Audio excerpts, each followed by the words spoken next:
La première chose, c'est d'avoir le courage d'expliquer à nos jeunes que le but d'une société, c'est pas l'égalité, c'est la justice. Et je pense que l'égalitarisme est exactement le contraire de la justice. Pour moi, dans mon système de valeurs, je me suis senti tant de fois différent dans ma vie. C'est respecter les différences. Et vous ne pouvez pas aimer les différences si vous scandez l'égalité. L'égalité, c'est la négation de la différence. Pour moi. Et donc, expliquez aux jeunes que ton destin est dans tes mains, que si tu travailles dur, que si tu prends des risques, que si tu ne crains pas l'échec, tu pourras rencontrer le succès et monter tout en haut. Ça, c'est la société dans laquelle je veux vivre.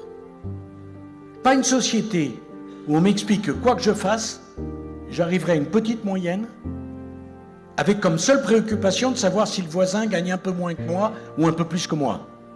Avoir le courage de dire ça. Il y a des grands, il y a des petits, il y a des chauves, il y a des chevelus.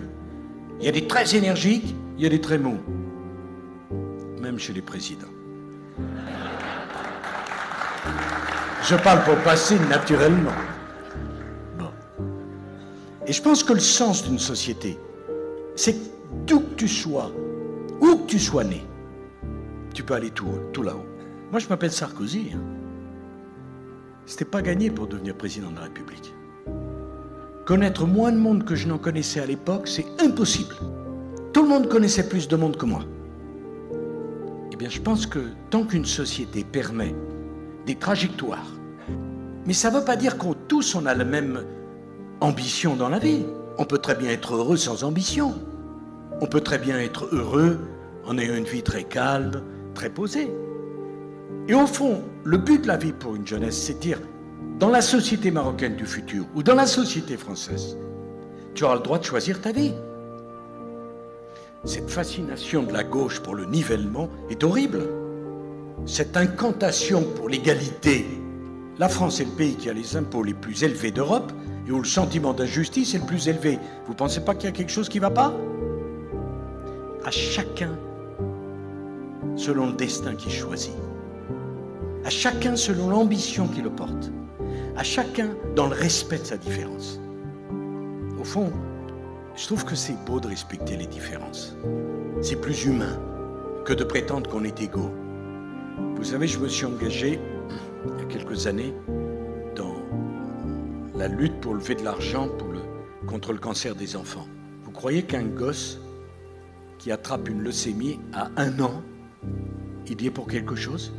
Elle est où l'égalité? Elle est où? Et donc je crois qu'on devrait travailler davantage sur la différence, le respect de la différence, et la liberté de chacun de vivre tel qu'il veut vivre, femme ou homme, quel que soit son âge et ses origines. C'est ça qui fait la vie belle. Parce que la vie, c'est un mystère. Pour celui qui croit, c'est un mystère divin. Pour celui qui ne croit pas, c'est un mystère tout court. Mais quelle est la seule philosophie de vie acceptable? C'est de vivre chaque seconde comme si elle était la dernière. Et en même temps comme si on était éternel. À fond. Mais à fond, pas tous à la même vitesse, parce que tous, on n'a pas le même tempérament ou les mêmes moyens. Respectez cela. Et au fond, une société qui respecterait la différence de chacun, tout en donnant des possibilités d'ambition à la mesure de ceux auxquels on croit. Et au fond, je terminerai par là, pour moi, il n'y a rien de plus important que de démythifier l'échec. Au fond, que dans des écoles comme celle où on est, il n'y a pas de succès sans échec. Il ne faut pas avoir peur de l'échec. L'échec est fondateur. Moi, je me souviens de mes nombreux échecs beaucoup mieux que de mes succès. L'échec ne déçoit jamais parce qu'il fait mal.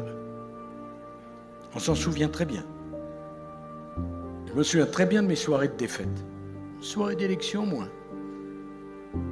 Et au fond, quand on comprend que tous qui êtes dans la salle, tous vous avez connu l'échec.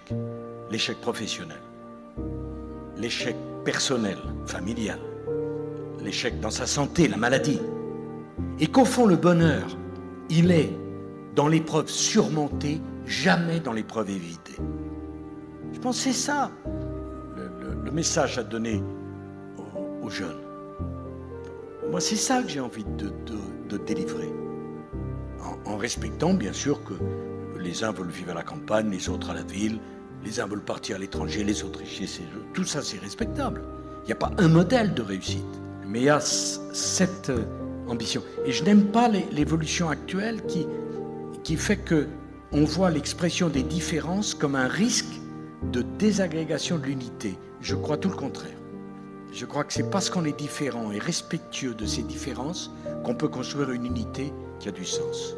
Voilà. Moi, je vous le dis. Alors, sans doute, Jean-Louis, je me sens différent, toi aussi. Et c'est peut-être ce qu'on sent soi-même qu'on veut faire ressortir comme ambition. Mais voilà, pour moi, c'est beaucoup plus important.